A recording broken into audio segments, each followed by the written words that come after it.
안녕하세요, 여러분. 저는 전직은행 지점장으로 정년 퇴임을 한 최성철입니다. 오늘도 여러분의 소중한 자산을 지키기 위한 정보를 가지고 왔습니다. 본격적인 내용을 시작하기 전에 구독과 좋아요 꼭 부탁드립니다. 여러분의 작은 관심이 더 좋은 콘텐츠를 만드는 큰 힘이 됩니다. 오늘은 정말 충격적인 사실 하나를 알려드리려고 합니다. 바로 내 돈이지만 찾지 못할 수도 있다는 사실입니다. 특히 61세가 넘으신 분들은 더욱 주의해야 합니다. 여러분, 은행에 돈을 맡기면 언제든지 찾을 수 있다고 생각하시죠? 하지만 이것이 항상 사실이 아닙니다. 은행들이 절대 알려주지 않는 충격적인 진실이 있습니다. 바로 휴면계좌 제도입니다. 계좌를 일정 기간 동안 사용하지 않으면 그 돈은 휴면예금으로 분류되어 국가에서 관리하게 됩니다. 많은 분들이 이 사실을 모르고 있다가 나중에 자신의 돈을 찾으려고 할 때 당황하게 됩니다. 특히 61세 이상 어르신들은 여러 은행에 분산된 예금을 관리하기 힘들고 기억력 저하로 계좌를 잊어버리는 경우가 많습니다. 그렇게 되면 자신도 모르는 사이에 소중한 자산이 휴면예금으로 넘어갈 수 있습니다. 오늘은 이런 상황을 예방하기 위한 예금관리법과 만약 휴면계좌가 되었을 때 어떻게 찾을 수 있는지 자세히 알려드리겠습니다. 이 영상을 끝까지 보시면 평생 모은 소중한 자산을 안전하게 지킬 수 있는 방법을 알게 될 것입니다. 특히 부모님이나 조부모님이 계신 분들은 꼭 이 정보를 공유해 주세요. 자, 이제 본격적으로 휴면계좌에 대해 자세히 알아보겠습니다. 휴면계좌란 정확히 무엇일까요? 금융기관에서 일정 기간 동안 보통 5년 이상 거래가 없는 계좌를 말합니다. 이렇게 장기간 사용하지 않은 계좌는 휴면예금으로 분류되어 서민금융진흥원으로 이관됩니다. 많은 분들이 내 돈인데 왜 다른 곳으로 보내지? 라고 의문을 가지실 텐데요. 이는 2014년에 제정된 서민의 금융생활 지원에 관한 법률에 근거한 것입니다. 이 법에 따르면 일정 기간 동안 거래가 없는 휴면예금은 서민금융진흥원으로 출연되어 서민금융지원 사업에 활용됩니다. 하지만 걱정하지 마세요. 여러분의 돈이 완전히 사라진 것은 아닙니다. 언제든지 찾을 수 있습니다. 다만 절차가 조금 복잡해질 뿐입니다. 특히 고령자분들이 이런 상황에 더 취약한데요. 은퇴 후 여러 은행에 분산해 놓은 예금을 잊어버리거나 건강 문제로 은행 방문이 어려워지면서 자연스럽게 휴면계좌가 생기는 경우가 많습니다. 더 무서운 사실은 모든 금융상품이 휴면 상태가 될 수 있다는 점입니다. 예금뿐만 아니라 적금, 펀드, 보험, 심지어 주식계좌까지도 장기간 거래가 없으면 휴면 상태로 전환됩니다.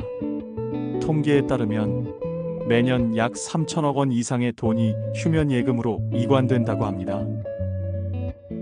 그리고 그중 상당 부분은 찾아가지 않은 채로 남아 있습니다. 여러분의 소중한 돈이 그중 하나가 되지 않도록 주의하셔야 합니다. 휴면계좌의 가장 큰 문제점은 시간이 지날수록 찾기가 어려워진다는 것입니다. 특히 계좌 주인이 돌아가시게 되면 상속인들은 그 예금의 존재 자체를 모르는 경우가 많아 영원히 찾지 못할 수도 있습니다. 휴면계좌가 얼마나 심각한 문제인지 알게 되셨을 겁니다. 이번에는 휴면계좌를 미리 예방하는 방법과 이미 휴면 상태가 된 계좌를 찾는 방법에 대해 알아보겠습니다. 먼저 휴면계좌를 예방하는 가장 좋은 방법은 정기적인 계좌 관리입니다. 모든 금융계좌는 최소 4년에 한 번씩은 거래를 해주는 것이 좋습니다. 거래란 꼭 큰 돈을 입출금하는 것만 의미하지 않습니다. 잔액 조회, 1,000원 정도의 소액 입금, 심지어 비밀번호 변경도 거래 활동으로 인정됩니다. 특히 61세 이상이신 분들은 본인의 모든 금융 자산 목록을 작성해 두는 것이 매우 중요합니다. 은행명, 계좌번호, 상품명, 가입일자, 만기일자 등을 정리한 자산관리 노트를 만들어 두세요. 이 노트는 본인뿐만 아니라 비상시 가족들도 확인할 수 있게 안전한 곳에 보관하는 것이 좋습니다. 디지털에 익숙하신 분들은 스마트폰 앱을 활용하는 것도 좋은 방법입니다. 계좌 정리 앱이나 자산 관리 앱을 통해 여러 금융기관의 계좌를 한눈에 볼 수 있습니다. 또한 대부분의 은행 앱은 휴면 예금 전환 예정 알림 서비스를 제공하니 이를 꼭 설정해 두세요. 그렇다면 이미 휴면 상태가 된 계좌는 어떻게 찾을 수 있을까요? 가장 쉬운 방법은 휴면 계좌 통합조회 서비스를 이용하는 것입니다. 금융결제원에서 운영하는 내 계좌 한눈에 서비스나 서민금융진흥원의 휴면예금 찾아줌 서비스를 통해 본인 명의의 모든 휴면 계좌를 조회할 수 있습니다. 인터넷 사용이 어려운 어르신들은 은행 창구를 직접 방문하셔서 휴면 계좌 조회를 요청하셔도 됩니다. 단, 본인 확인을 위한 신분증은 필수로 지참하셔야 합니다. 주의하실 점은 휴면 예금을 찾을 때 상속인이 대신 찾으려면 추가 서류가 필요하다는 것입니다. 사망신고서, 가족관계증명서, 상속인 신분증 등 다양한 서류가 요구되므로 가능하면 생전에 정리하는 것이 좋습니다. 이제 휴면 예금과 관련해서 가장 많이 하시는 질문들에 대해 답변해 드리겠습니다. 이 정보들은 특히 은퇴를 앞두고 계신 분들이나 이미 은퇴하신 어르신들에게 매우 중요합니다. 첫 번째로 많이 물어보시는 질문은 휴면 계좌가 되면 이자는 어떻게 되나요? 입니다. 결론부터 말씀드리면 휴면 상태가 되어도 원래 약정된 이자는 계속 쌓입니다. 하지만 여기서 중요한 것은 상품의 만기입니다. 만약 정기예금이나 적금이 만기되고 휴면 상태로 넘어간다면 보통은 가장 낮은 수준의 보통예금 이자율이 적용됩니다. 현재 시중은행의 보통예금 이자율은 연 0.1% 수준으로 사실상 이자가 거의 붙지 않는다고 보시면 됩니다. 두 번째 질문은 휴면 예금도 예금자 보호를 받을 수 있나요? 입니다. 네, 휴면 예금도 일반 예금과 마찬가지로 예금자 보호 제도의 적용을 받습니다. 한 금융회사당 최대 5천만 원까지 보호받을 수 있으니 안심하셔도 됩니다. 세 번째로 많은 질문은 휴면 예금을 찾는데 수수료가 있나요? 입니다.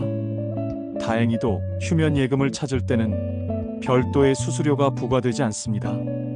원금과 이자 모두 100% 돌려받으실 수 있습니다. 네 번째 질문은 휴면 예금을 찾을 수 있는 기간에 제한이 있나요? 입니다. 현재 법률상으로는 휴면 예금 청구권의 소멸시효는 5년입니다. 하지만 실제로는 이 소멸시효가 거의 적용되지 않고 있어 오래된 휴면 예금도 대부분 찾을 수 있습니다. 단 보험금의 경우 소멸시효가 3년으로 더 짧으니 주의하셔야 합니다. 마지막으로 외국에 있는 가족이 한국에 있는 휴면 예금을 찾을 수 있나요? 라는 질문도 많이 주십니다. 해외에 계신 분들도 휴면 예금을 찾을 수 있습니다.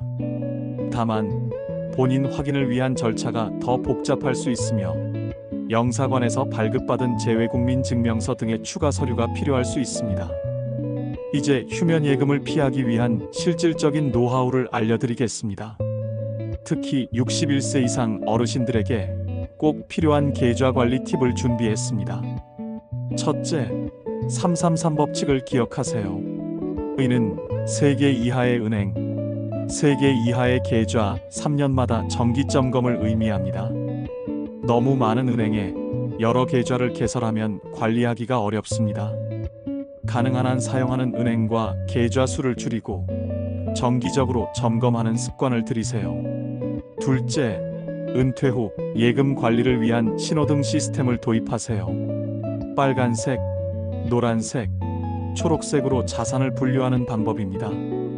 빨간색은 긴급 자금 36개월 생활비, 노란색은 중기 자금 13년 내 필요한 돈, 초록색은 장기 자금 3년 이상 사용하지 않을 돈입니다. 이렇게 분류하면 각 계좌의 용도가 명확해지고 관리가 쉬워집니다. 셋째, 가족에게 금융 정보를 공유하세요. 이는 매우 민감한 주제일 수 있지만 어르신들의 경우 최소한 한 명의 가족에게는 자신의 금융 현황을 알려두는 것이 중요합니다.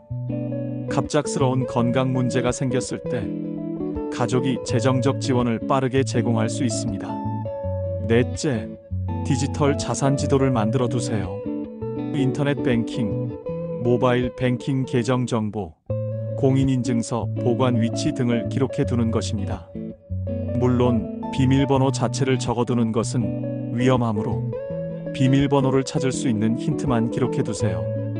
다섯째, 정기적인 재무 건강 검진을 받으세요. 최소 1년에 한 번은 모든 금융 자산을 점검하는 시간을 가지세요. 이때 불필요한 계좌는 해지하고 여러 곳에 분산된 소액 예금은 한 곳으로 모으는 것이 좋습니다. 여섯째, 은퇴 후 통장 관리를 위한 달력 시스템을 활용하세요. 달력에 각 계좌의 점검일을 표시해 두고 그날이 되면 반드시 해당 계좌에 작은 액수라도 입금하거나 출금하는 활동을 하세요. 이렇게 하면 휴면 계좌로 전환되는 것을 막을 수 있습니다. 좋습니다. 이제는 휴면 계좌 외에도 은퇴 후 또는 고령자가 겪을 수 있는 다른 금융 위험에 대해 알아보겠습니다. 은퇴 후에는 휴면 계좌 외에도 여러 금융 위험이 도사리고 있습니다. 특히 61세 이상 어르신들이 주의해야 할 위험들을 말씀드리겠습니다. 첫째, 금융사기의 위험입니다. 안타깝게도 어르신들은 금융사기의 주요 표적이 되고 있습니다. 보이스피싱, 메신저 피싱, 상속세 환급 사기 등 수법도 점점 더 교묘해지고 있습니다. 특히 최근에는 공공기관 사칭 사기가 많아졌는데 국세청이나 검찰을 사칭해 세금을 환급해드리겠다 또는 계좌가 범죄에 연루되었으니 안전계좌로 이체하라는 식의 전화가 많습니다. 둘째, 디지털 소외로 인한 위험입니다. 은행들이 점차 지점을 줄이고 디지털 서비스로 전환하면서 디지털 기기 사용이 익숙하지 않은 어르신들은 금융 서비스 이용에 어려움을 겪고 있습니다.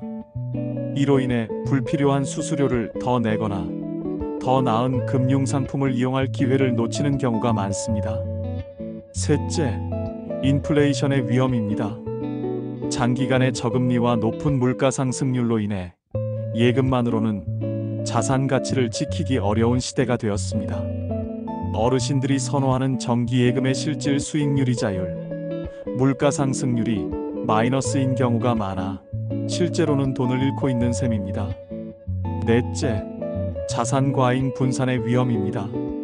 많은 어르신들이 계란을 한 바구니에 담지 말라는 조언을 과도하게 적용해 너무 많은 금융기관에 소액으로 분산 투자하는 경우가 있습니다. 이는 관리의 어려움을 가중시키고 결과적으로 휴면 계좌나 방치된 자산을 늘리는 원인이 됩니다.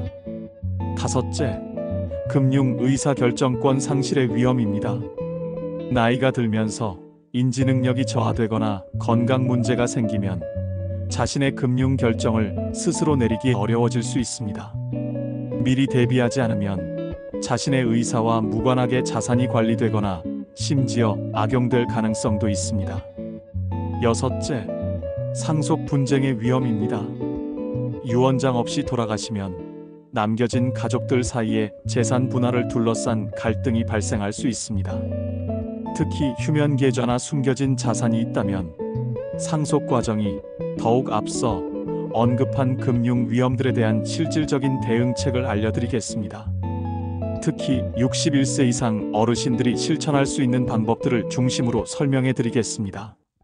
금융사기를 예방하기 위한 3가지 멈춤, 3가지 확인 원칙을 기억하세요. 전화나 메시지로 금융 거래를 요청받았을 때 우선 3초 멈추고 생각하세요. 그리고 발신자 신원, 거래 목적, 급박함 이유, 이 3가지를 반드시 확인하세요. 공공기관이나 금융기관에서는 절대로 전화나 메시지로 계좌 이체를 요구하지 않습니다. 의심스러운 전화는 일단 끊고 공식 전화번호로 직접 확인하는 습관을 들이세요. 디지털 소외 문제를 해결하기 위해서는 디지털 금융 도우미를 활용하세요. 많은 은행과 금융기관에서 고령층을 위한 디지털 금융 교육 프로그램을 무료로 제공하고 있습니다. 또한 어르신 전용 창구나 디지털 도우미 서비스를 이용하면 디지털 뱅킹을 좀 더 쉽게 배울 수 있습니다. 가족 중 한 명에게 디지털 금융 관리를 도와달라고 요청하는 것도 좋은 방법입니다. 인플레이션 위험에 대응하기 위한 안전 포트폴리오를 구성하세요. 모든 자산을 예금에만 두는 것보다는 일부는 물가 상승에 대응할 수 있는 상품에 분산 투자하는 것이 좋습니다. 예를 들어 원금 보장형 상품 70%, 국채나 우량회사채 20%, 배당주나 부동산 리츠 같은 인컴형 자산 10% 정도로 구성하는 것을 고려해 볼 수 있습니다. 물론 이는 개인의 상황에 따라 달라질 수 있으니 금융 전문가와 상담하는 것이 좋습니다. 자산 과잉 분산 문제를 해결하기 위한 금융 자산 정리의 날을 만드세요. 매년 생일이나 특별한 날을 정해 금융 자산을 점검하고 정리하는 시간을 가지세요. 이때 비슷한 성격의 계좌는 하나로 통합하고 사용하지 않는 계좌는 해지하는 것이 좋습니다. 특히 소액 계좌들은 수수료만 지불하게 되는 경우가 많으니 주의하세요. 금융 의사결정권 상실에 대비한 금융 대리인 지정을 고려하세요. 신뢰할 수 있는 가족이나 전문가에게 금융 대리 권한을 미리 부여해 둔다면 나중에 스스로 결정하기 어려운 상황이 왔을 때 도움을 받을 수 있습니다. 법적으로는 재산관리 위임장이나 후견인 제도를 활용할 수 있습니다. 상속 분쟁을 예방하기 위한 생전 유언을 준비하세요. 공증된 유언장을 작성해 두면 나중에 가족 간 분쟁을 크게 줄일 수 있습니다. 특히 금융자산의 경우 금융기관별로 사망 시 수익자 지정 제도를 활용하면 상속 절차를 간소화할 수 있습니다. 또한 가족들에게 휴면계좌를 포함한 모든 금융자산 목록을 알려두는 것이 중요합니다. 실제 사례를 통해 휴면계좌와 금융관리의 중요성을 더 구체적으로 알아보겠습니다. 이 사례들은 제가 상담해드린 분들의 실제 경험을 바탕으로 하고 있습니다. 물론 개인정보 보호를 위해 세부 사항은 변경했습니다. 첫 번째 사례는 서울에 사시는 김영수 어르신의 이야기입니다. 김 어르신은 70세로 은행에서 근무하셨던 분입니다. 금융 전문가였음에도 불구하고 은퇴 후 10년 동안 관리하지 않은 계좌가 있었습니다. 우연히 금융결제원의 내 계좌 한눈에 서비스를 통해 확인해 보니 약 1,500만 원의 휴면 예금이 있었습니다. 과거 특별 보너스를 받아 별도 계좌에 넣어두고 완전히 잊어버렸던 것이었습니다. 두 번째 사례는 부산의 이미경 씨의 사례입니다. 이 씨는 돌아가신 어머니의 유품을 정리하다가 오래된 통장을 발견했습니다. 1990년대 개설된 이 통장에는 당시 500만 원이 예금되어 있었습니다. 은행에 방문했지만 이미 휴면 예금으로 넘어간 상태였고 상속 절차가 필요했습니다. 가족관계 증명서, 기본 증명서, 사망신고서 등 여러 서류를 준비해야 했고 절차가 복잡해 3개월이 넘게 걸렸습니다. 세 번째 사례는 인천의 박종철 씨입니다. 박 씨는 65세로 퇴직 후 여러 은행에 분산 투자했습니다. 그러나 건강이 악화되면서 계좌 관리에 소홀해졌고 결국 약 3천만 원이 휴면 예금으로 전환되었습니다. 더 심각한 문제는 일부 계좌의 경우 비밀번호를 잊어버려 본인 확인 절차가 더욱 복잡해졌다는 점입니다. 네 번째 사례는 해외 이민을 간 정수민 씨의 경우입니다. 정 씨는 캐나다로 이민 가기 전 한국의 모든 계좌를 정리했다고 생각했지만 10년 후 일시 귀국했을 때 과거 적금 계좌가 휴면 상태로 남아있다는 것을 알게 되었습니다. 해외 거주자로서 이 계좌를 되찾는 과정은 매우 복잡했으며 영사관에서 재외국민증명서를 발급받아야 했습니다. 다섯 번째 사례는 광주의 최영희 어르신입니다. 최 어르신은 69세로 디지털 기기 사용에 어려움을 겪어 인터넷 뱅킹을 이용하지 않았습니다. 그러다 코로나19로 인해 은행 방문이 어려워지자 계좌 관리가 더욱 힘들어졌습니다. 결국 딸의 도움으로 디지털 뱅킹을 배우게 되었고, 이 과정에서 여러 휴면 계좌를 발견할 수 있었습니다. 이러한 사례들이 보여주는 공통적인 교훈은 무엇일까요? 바로 정기적인 계좌 점검과 가족과의 금융정보 공유가 얼마나 중요한지를 알려줍니다. 특히 은퇴 후에는 건강 문제나 기억력 저하로 인해 금융관리가 더욱 어려워질 수 있기 때문에 미리 시스템을 갖추는 것이 중요합니다. 자, 이제 마지막으로 여기서는 휴면 계좌 관리에 도움이 되는 실용적인 디지털 도구와 정보 서비스에 대해 알아보겠습니다. 휴면 계좌와 금융 자산을 효과적으로 관리하기 위한 디지털 도구들이 많이 개발되었습니다. 이런 서비스들은 어르신들의 자산 관리를 크게 도와줄 수 있습니다. 첫째, 계좌 정리 애플리케이션입니다. 금융결제원에서 운영하는 내 계좌 한눈에 앱이나 금융결제원에서 어카운트 인포 앱을 통해 본인 명의의 모든 금융계좌를 한눈에 확인할 수 있습니다. 공인인증서 또는 금융인증서만 있으면 쉽게 이용할 수 있으며 분기별로 한 번씩 확인하는 것이 좋습니다. 둘째, 휴면예금 찾기 서비스입니다. 서민금융진흥원의 휴면예금 찾아줌 서비스를 통해 본인의 휴면예금을 조회하고 청구할 수 있습니다. 이 서비스는 인터넷뿐만 아니라 전화 1397로도 이용 가능해 디지털에 익숙하지 않은 어르신들도 쉽게 접근할 수 있습니다. 셋째, 자산관리 애플리케이션입니다. 뱅크샐러드, 토스, 머니위즈 같은 앱을 통해 여러 금융기관의 계좌를 한 곳에서 관리할 수 있습니다.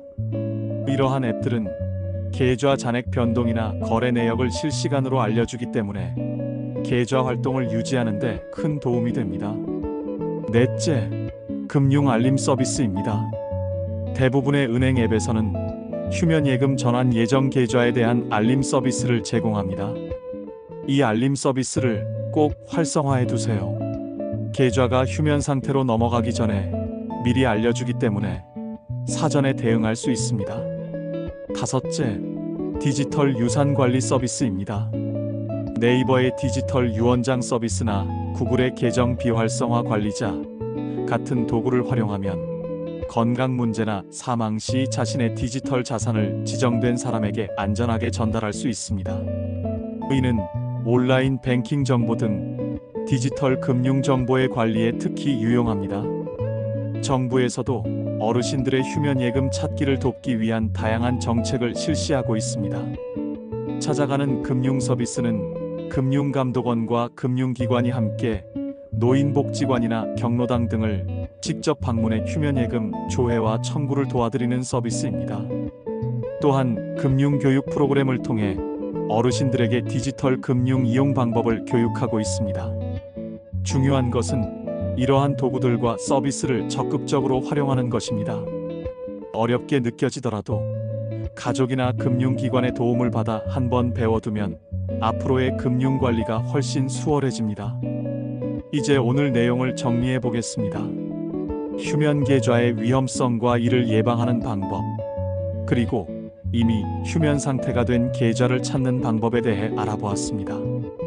또한 고령자가 마주할 수 있는 다양한 금융 위험과 이에 대한 대응책, 그리고 도움이 되는 디지털 도구들에 대해서도 살펴보았습니다.